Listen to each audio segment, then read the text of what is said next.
Okay, so looks like we're live. Welcome back to the latest episode of KreweChats. My name is Joe Reitz, and today we're going to be talking about something a little broad, and it's going to be marketing strategy. But before we do that, I want to run through a couple housekeeping items and do our normal intros. Like we always say, if you miss an episode of KreweChats, feel free to check in this YouTube channel or also in the community under the Chant blog. We have all of them there. There's generally some pretty good discussion in the community, and we'd like to keep it there. But feel free to comment on this video as well, whatever's most accessible to you. And if you do have any questions during the chat, feel free to look any of us up on Twitter, LinkedIn, anything like that. We'd be more than happy to respond and keep conversation, edification flowing. With that. My name is Joe Reitz. I'm a strategist at Fathom, and our fun fact for today is, what is your favorite flavor of ice cream? And for that, I have to say, there's this local shop right down the street from us that has this oatmeal cookie that I'm sure is everywhere, but it's bomb. So, Jen, you're next. Woohoo! I am Jen DiMaria. I am a marketing automation consultant at Rev Engine Marketing. And my favorite flavor of ice cream is some type of sherbet, rainbow, orange, pink. Otherwise, sherbet's good. And then I think, Rachel, you're next. Hi, guys. My name is Rachel Egan, and I am a marketing operations and growth analyst at Adobe. My favorite ice cream flavor, it depends on my mood. I like coffee, peppermint, or butter pecan, which also happens to be my grandfather's favorite ice cream. So runs in the family, I guess. Oh, those are all good ones. Yeah. Jules. So hi, Jules James, Assistant Professor of Digital Marketing. I keep forgetting what I'm doing. Assistant Professor of Digital Marketing at St Edward's University. Ice cream, I'm simple, it's chocolate or vanilla bean. I'm easily pleased. Classic, not Those simple. Classic. Yeah, classic, chocolate or vanilla bean. And then Andy Kempf. We've got two Andys. This is going to get confusing. I know. So hi guys, I'm Andy Kempf. I am the conversion marketing manager. Yeah, that's right. At Viz Library in St. Louis. And my favorite ice cream, wholeheartedly, and I wonder if you guys know what this is. It's called Moose Tracks. Oh yeah, absolutely. Has little Reese's piece. What? That's amazing. Yeah. And then there's fudge in it, and it's caramel, and it's heaven. Is that only a Midwest thing? Like other people, you guys have that? I have it on the West Coast. I have it on the East Coast. And then you put it in chocolate dip top. So good. Yeah. What about the UK, Jules? Do they have Moose Tracks in the UK? Do they have moose in the UK? I'm like, I have never heard of that. It's like She's Rocky Road, but what like is a moose? Sounds good though. One at a time. What are the moves? So yeah, so as a rare treat, we have another guest with us, and I don't want to spoil it for you. His name is also Andy. That's where we got our second one. Andy Varshnaya. Andy, why don't you go ahead and introduce yourself and let us know what your favorite ice cream is. Sure. So my name is Andy Varshnaya. I'm the Senior Marketing Automation Manager at Optimizely. And for favorite ice cream, I have to go with coffee. It's the most versatile one. You can have it with cookies. You can have it with sundaes, whatever you want. It's the go-to one for me. That is absolutely true. And I might want to revise my answer because I've had red bean ice cream in a Japanese restaurant that was pretty amazing. I think this whole Champion ice cream tour on Saturday before Summit, I can't wait for this. This is going to be just Can awesome. I also give a shout out to the Trader Joe's green tea mochi ice cream ball things, and like just all agree that those are wonderful existence in our lives. Yeah. Green tea ice cream is phenomenal. Yep. So mango one on that one though. I'm sorry. So I guess we should probably talk about marketing, I guess. despite the fact that ice cream is life. So we intentionally kind of structured this chat that we wanted to just be a little bit more. It is broad, just to talk about what marketing strategy is, but we feel like this is kind of where everything exists, everything stems from. So, despite the fact that it's one of those big kind of esoteric ideas and it gets brought up often and everybody has a different idea of what the ideal strategy is, and it's really hard to wrap your arms around, we feel like if we bring a group like this together and we kind of just have all of our different perspectives at the table and talk about, everything from like the strategies that we're responsible for, the difference between strategies and tactics, and all that kind of thing, just to kind of really hone in on what are best practices and what can, or is there such a thing as a best practice? Maybe that's a better question. And then really just kind of take the conversation from there. So for the rest of this episode, and apologies for starting a little late, we're going to try to add some clarity to what we mean when we say marketing strategy and what we think it can and should look like in 2017. So we'll dive into some of the key areas of responsibilities that we have as marketers at our respective companies and agencies, and really just kind of share how that responsibility has aligned with business objectives and kind of like how we've used strategy as a component of our careers to kind of get to where we are and get to where we're going. So in addition to all of what we're going to say, I would say we definitely want to solicit all of y'all's feedback and get as much conversation kind of going around this as we can, because I'm sure as every agency person on the line, is there only 2 of us, 3 of us, will tell you, is there's no 2 that are exactly the same. So the more different we add here, the better the conversation becomes. So with that long diatribe aside, let's go ahead and dive in. So the first thing I kind of have keyed up here is kind of just identifying like what are, for all of you guys, what are your key strategic areas of responsibility at your organization? Can I jump in really quickly and just talk about what a strategy is? Yeah. Having taught students or like 6 times a week, and all I talk about is what is a marketing strategy. My one simple phrase that I love to use, and I drill it into them every semester, and I say to them, what is a strategy? And it's simple as, where do you want to go and how are you going to get there? Because I think a lot of people, especially in business, a lot of people confuse a strategy with tactics. Mm-hmm. And it's like, well, no, where do you want to go first? And then the tactics are, how are we going to get there? And I think if you make that clear to a lot of, especially higher ups, they then start to realize that maybe it's not just all about the fancy fuzzy marketing stuff. It's actually, how can we achieve those goals? So as I'm not in a business and I can't give you my strategy of my organization right now, I thought I'd jump that one in first before you talk about. No, I think that's an excellent place to start. And I think the thing that goes along with that is when Jen or I come into a client and we see like the kind of reporting that they're running, that is kind of the first barometer of what can we see that they think is important to them. And if it's stuff like emails, opens, and clicks, it's not they're not asking the right questions. And I think that is, you teed it up well. Yeah. So what do you need to do to achieve your objective goals as your organization? And email opens and clicks isn't going to get you there. Yep. So there you go. 7 piece. I'm happy now. So the original question was, I just love if each of you guys could kind of just run down the line and just say kind of like, what are the key things you own at your organization from a strategic front? Who's on first? Well, I've got in order. I've got the Andys, and then Jen, and then Jules, and then Rachel. Me, Andys. So whichever Andy wants to go first is fine. Sure, I'll take it first. My whole responsibility is about optimizing our funnel to make it a little bit more scalable and really enable the company to continue growing without just throwing more bodies at the problem. Mm-hmm. So a lot of it is just pipeline optimization, reporting, and really nurtures and everything related to top of the funnel and middle of the funnel. So for me, other Andy, I'm doing basically the same thing. When I say conversion marketing manager, we've split up our team because we're fully inbound right now.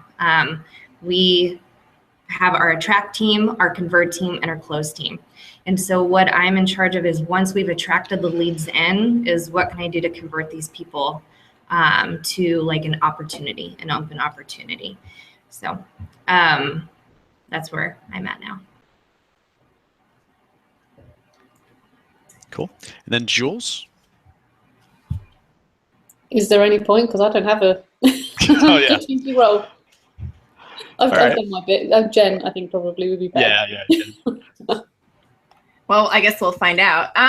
So, I mean, so for me in my role, because I'm in an agency, the strategy is a little bit different because strategy, every company is different. But when I go in and try to figure out what that strategy is, it's a lot of asking questions and figuring out why they're doing something. And a lot of people want to run at 1,000,000 miles an hour because, you know, there's just so many tasks involved in getting stuff done that they don't take that step back and figure out, well, why are we doing this? And what does success actually look like? And so you as a consultant need to take that step back and be like, okay, pause and think for a few minutes, you know, what does this look like for you? What are you actually trying to accomplish here? Because I think sometimes that gets lost in the implementation of things.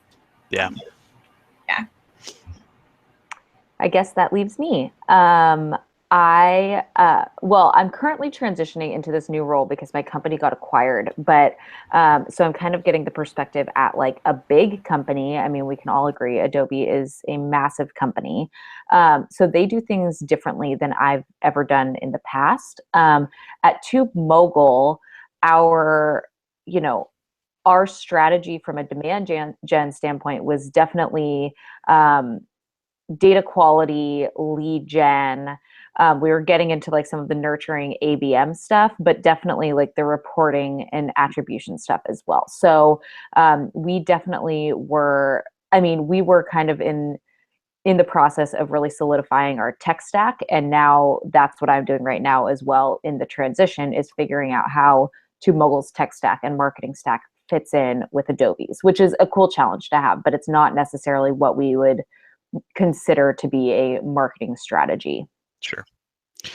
Yeah, and I think for me, the trouble with having strategist as your title is you kind of have to own all of it walking into any client. And I think the one of the things that I love about kind of how we view just digital marketing in 2017 is, Fathom is not a Marketo shop only. We're just a digital agency, right? But where I kind of see the value of kind of like what strategy is and what it can do. One of my colleagues here is famous for saying, like, if you can draw it on a whiteboard, you can make it real in Marketo. And that's where, like, everything from lead gen and your event-based strategies and even your nurture especially, any kind of data quality, data cleanup things that are going to help you get to the point where you can provide better insight into your database and what people are actually interested in. All of the reporting, all of that is just kind of like the hub from where all other strategies stem. And that's kind of like what I think is cool about when you're me or Jen or anybody else that works at an agency at all, is you kind of get to own all aspects of that. So every time you come into a client, you've got some kind of different learning or perspective that you can bring from elsewhere, and really kind of, once you understand their business, figure out the right way to incorporate that, that strategy. So like you find out what their business objectives are, and you have all that previous learning of like the millions of ways to do things through Marketo and track and get from A to B. Yeah, so I think it's kind of a double-edged sword. I think, Jen, would you agree we get to do a lot of breadth, but maybe not as much depth? Yeah, sometimes, I feel like I do get involved in a lot of the tactics, obviously, but I wouldn't be getting involved in the tactics if there wasn't that overall strategy. So to me, it's really important to spend the time up front thinking about it as opposed to the implementation, because if you start the implementation without thinking about it, you're just going to waste hours and hours trying to fix things. Totally. So, now that we define strategy, and Jules did it brilliantly, as asking where do you want to get to and how do you want to get there. When you guys are designing a strategy for your business, like what is your basic process? Like real honest to God, like where do you start? Like what do you do? So I think Jules actually hit the nail right on the head, which is the first thing you have to be able to answer is why are you doing it and what is the problem you're trying to solve? And I think without that, I feel like you're just kind of walking in the dark. So for me, the number one step is always just trying to figure out what is the exact problem we're trying to solve, and making sure that that is actually the root cause of the troubles that you're running into, and that's not just a cause from another problem that may actually be the real root cause. I think also on top of figuring out obviously if there is a problem and how you can solve it, it's getting everyone involved, and it's the whole, if we say it all, everything we do every time we do a crew chat, sales and alignment, get everyone involved, it's not really that important. Well, I know we don't care what sales we do, but our bosses might. That was sarcasm, just in case. Yeah, I mean, because if we do get everyone on board and we say we think this is what the problem is, the sales guys might go, well, no, we haven't seen this problem because we know we're getting the feedback from our potential leads or from our current customers. We think the problem's this, because as marketers, yes, we think we know everything. We would love to know everything, but we're not the ones speaking to our customers, potential customers, day in, day out. So I always try and get at least 2 or 3 different people from departments involved and like do the whole thing. What's the problem? Where do we need to get to? And then worry about, then as an automation person or marketing person, then we can figure out how to get there. Yeah. I just finished a serious decision demand gen training thing.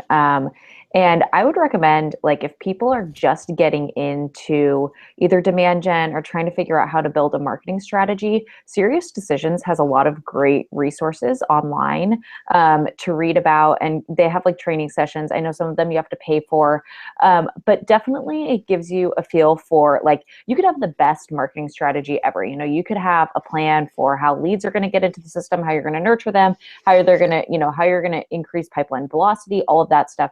But if sales doesn't have the resources to support you, then you can't really get anywhere.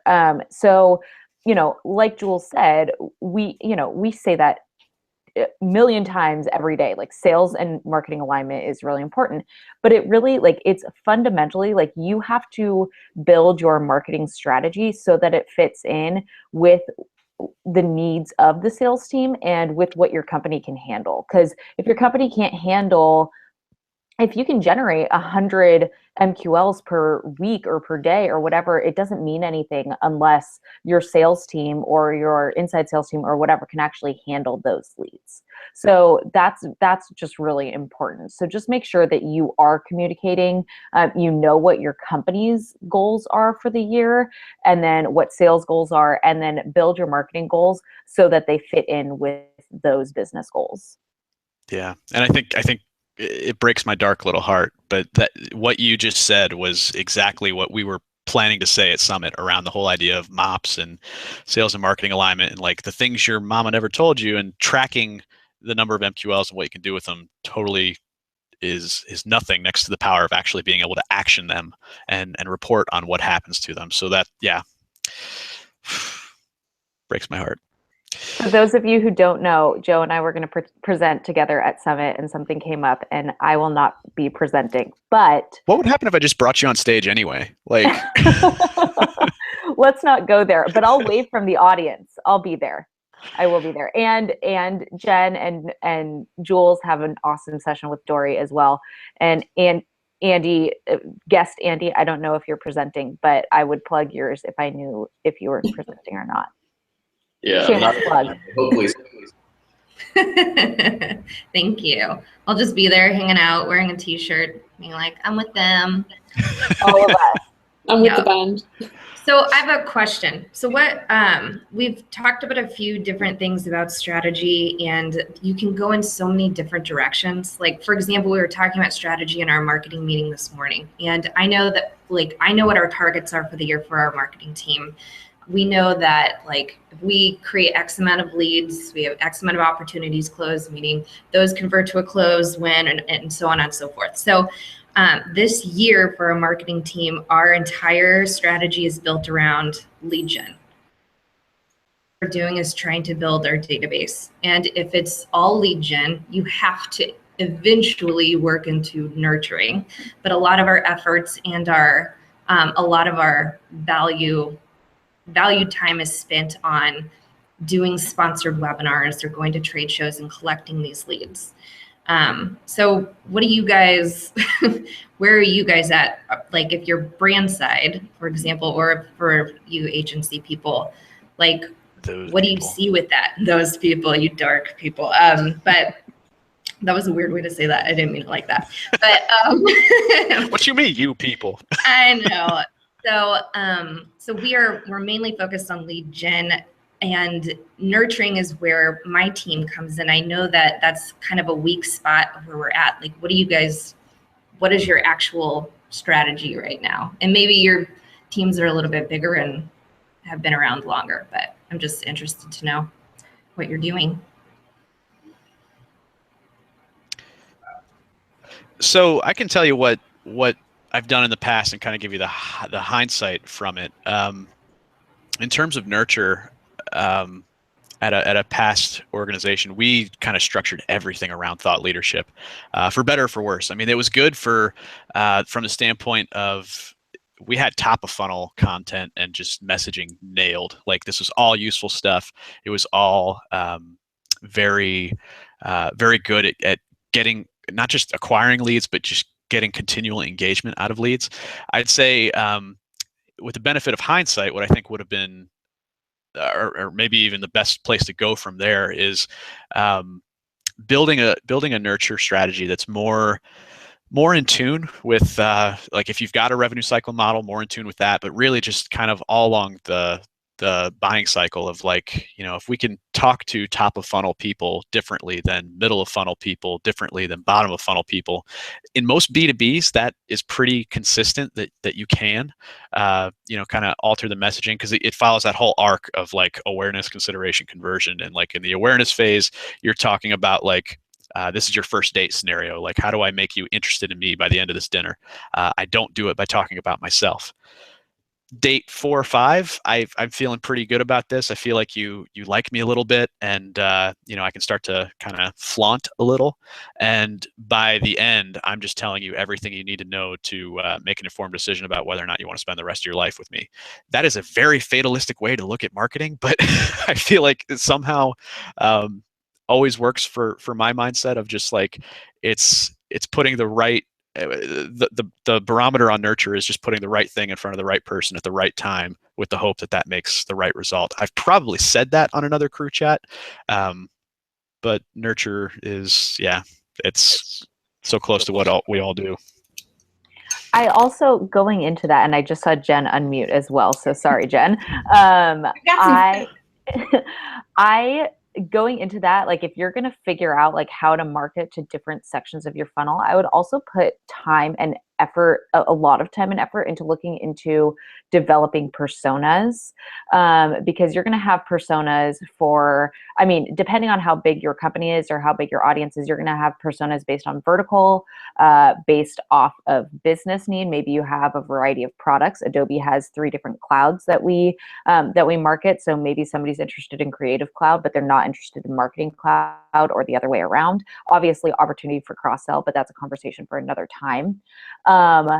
And then also, so you're going to have job titles. People are interested in different things. Verticals, people are interested in different things. So it's definitely worth putting together those personas and marketing towards those personas.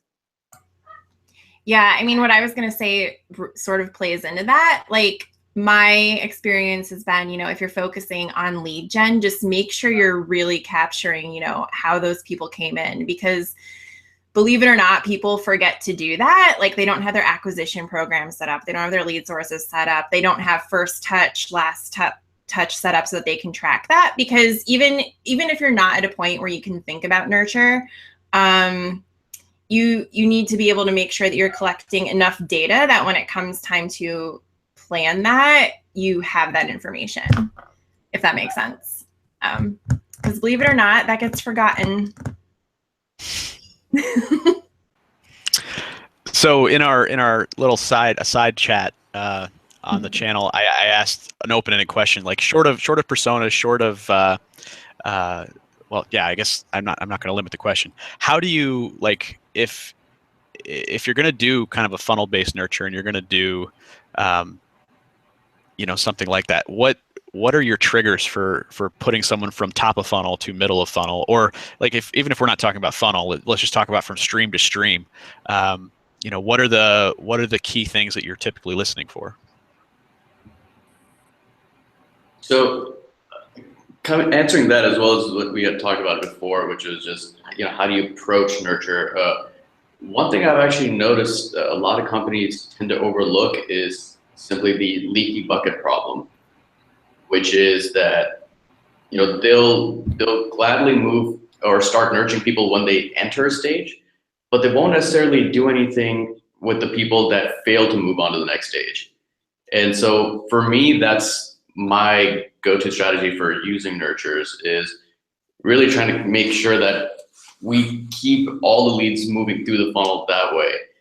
And what I've noticed is that whenever we've gone down that path, regardless of whether we make it very personalized, dynamic, and all that, or just very simple, basic with like 5 emails that everyone gets, it's had a really big impact down the funnel, down to our opportunities and revenue. So that's been my number one goal with nurture, is just to make sure that no one exits the funnel without us actually intending for that to happen.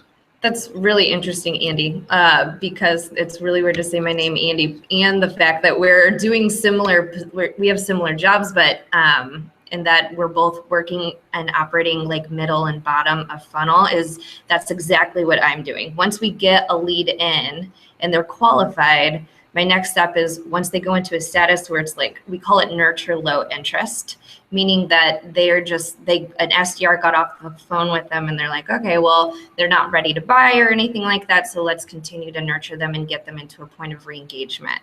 So that's how my approach to nurturing is right now also. We could start calling you Andrea, but I think that feels weird. Andrea, I feel like when someone calls me Andrea, they're like, and you've earned your pearls. Here you are. You got to say it real snooty like that, like Andrea. Yeah. I mean, are we on middle name basis? Because my stepmom calls me by my middle name whenever I'm in trouble. So we could just do that moving forward. What's your middle name? Oh, I'm not saying. Okay. Well, but Andy, like, what if we did that? It wouldn't be Andy, whatever. It would be like Andrea something, wouldn't it? Yeah. Well, when I'm in trouble, it's Andrea. Yeah, definitely. Oh, you're definitely in trouble. All right. So I don't know how to segue from that, so I'm going to make a hard pivot. That was a little creepy. I don't know what that was even about. So what's the next thing? Did we even answer question 2? Your basic process when designing a strategy? Get everyone involved. Yeah, I think that, and Jen probably does this often as well, is like, you kind of can't, you need a total immersion session and maybe multiple just to kind of really know the business. Because like I know both of our agencies really kind of pride ourselves on getting in and helping with strategy. Like, we can help out with execution to a point, but that doesn't really benefit anybody in the long run, or to a limited degree. So like really knowing the business well enough to say, okay, we know what your concerns are, we know what your needs are, we know how we know what your objectives are. Here's how we think with all the cool stuff that we see and know and do, from a best practice scenario. Here's what we think we should do. What do you think? Jen, is your approach similar or? Yeah, I mean, what we like to do is understand what it is you're doing. So if you come to us and say we need to do XYZ, we're not just going to be like, okay, here's how you do that. We'll be like, well, what's going on? Why are you doing this? Is this even what you need to do? Because a lot of times what we uncover is that, the original idea of what was wrong, kind of like what was mentioned before, isn't what's wrong. It can often be something else, and maybe it's more involved, maybe it's quicker. It just depends. It's almost like a game sometimes of like, are you even asking the right question? Yeah, exactly. There's a problem, but yeah. Well, I'm looking at the clock, and I know we didn't even get remotely even close to halfway. So we're probably going to break this into a couple, maybe even 3 chats. But parting shot for everybody, maybe just a yes, no down the line. Do you believe best practice is a thing, or is it kind of like just something we say because it sounds good? It's a marketing buzzword. That's all I'll say. I love those. Yeah, for me, I would say it is yes and no. It is a real thing, but only on the execution side, not on the strategy side. Anybody else? I think I agree with that. Yeah. On the tactical side, I think there's a best practice of how to do, building up your email and how to get a better open rate or click rate. But for strategy, it really has to do with the company, their targets, their goals, and yeah, it's just different. I agree as well. I think that it can be a skeleton to help you build your strategy, but I don't think that there is a one-size-fits-all strategy. What I do in my job is not what, either of the Andys do at their jobs, or what somebody might do agency side. So I just quickly, sorry. No, you're good. I look at it slightly differently. I hate using the word best practice. I tend to use industry standards. So if I'm setting up email campaigns for the telecommunication industry, or if I'm setting up a nurture campaign for the learning management industry, I use like an industry standard, and because I use those stats as well to say our industry standard is click to open is 25%. So rather than best practice, especially when it's tactics, industry standard, I think people tend to understand that more, because if you say industry standard and you've got that bit of research to back it up because it's all online, they go, oh, okay, so we trust you know what you're doing. Yeah, I think that's actually a good shout. I do hear what you guys are saying as far as like the tactical, like literally how you build the things, how you do the things. There are some kind of hard and fast, this is the best way to do it. Case in point, RCMs, like you can build them a lot quicker and easier if you just make everything a request campaign, then control everything outside the model.